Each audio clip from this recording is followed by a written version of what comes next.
Good afternoon. My name is Edward Oberholtzer. I'm the resident priest here at the Joseph Priestley Zen Sangha in Lewisburg, Pennsylvania. We're an affiliate of Empty Moon Zen.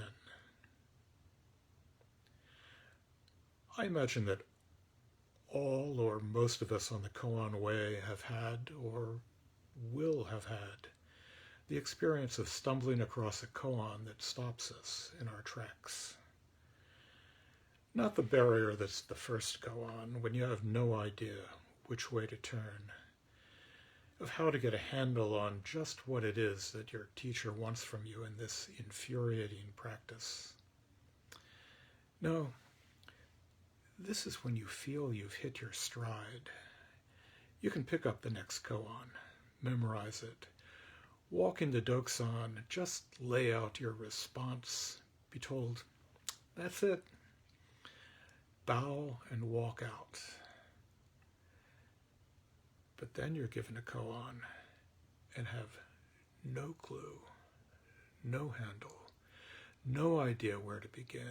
And your teacher looks at you as you struggle, as you stumble, as you wonder where all your past facility with practice has gone. And your teacher says, this is your life koan. This is the koan you will carry with you to the grave. Treasure it. And now go out and sit with it as he or she rings you out of the Doksan room. I can remember the afternoon sunlight streaming in through the windows in the Doksan room at that rundown retreat center in northeast Connecticut, when I found myself struggling with this koan and was told that it was mine.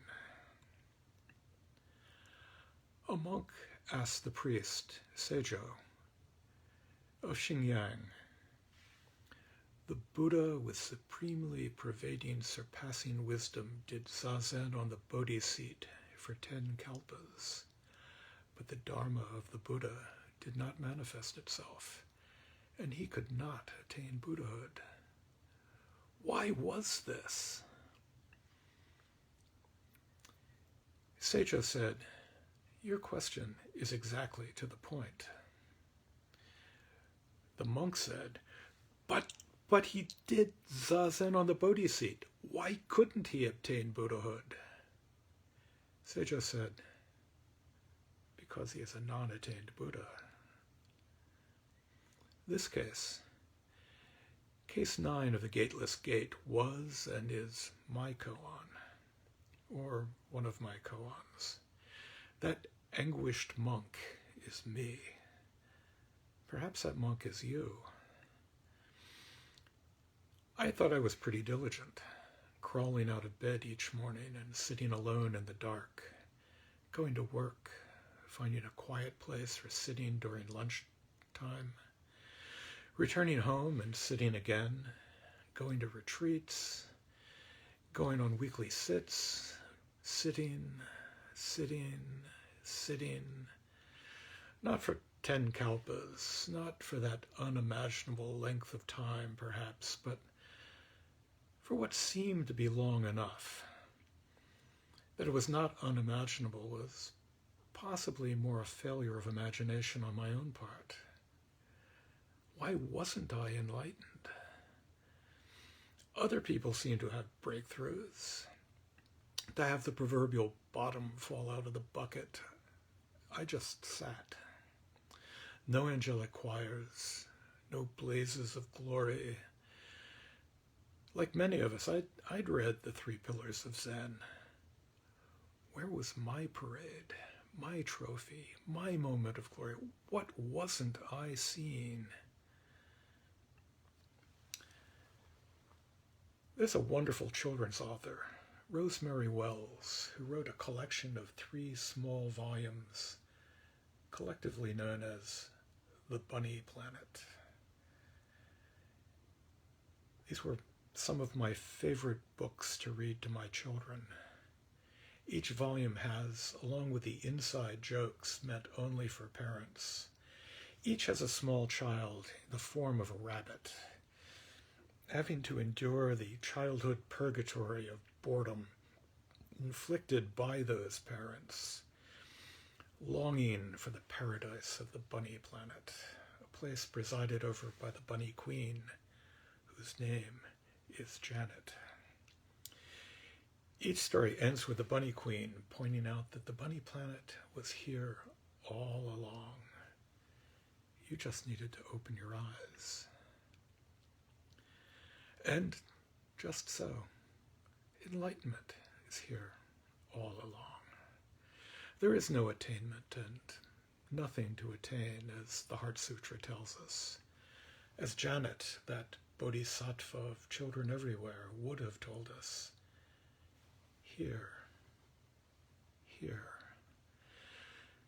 Pursuing it, you don't attain it. Aiming for it, you miss the mark. Only when you open the hand of thought, only when you settle into the cushion do you attain the unattainable. We are, from the very beginning, Buddhas. We dwell from the very beginning here on the bunny planet. Our striving, our longing, our struggles only serves to get in the way. Wumen concludes, as ever, with a verse. Better than knowing the body is knowing the mind in peace. When the mind is realized, the body is no longer anxious. When body and mind are fully realized, the saintly hermit declines to become a noble. Body and mind are one, and the saintly hermit is already a noble. As Koen Yamada said, how can water get any wetter? Shunryo Suzuki told his Sangha, you are all perfect just as you are, and you could all use a little work. You and I are already Buddhas. We've already sat on the Bodhi seat for 10 kalpas, or at least since this morning. We have attained the unattainable if we'd only open our eyes. Welcome to the bunny planet. You were here all along.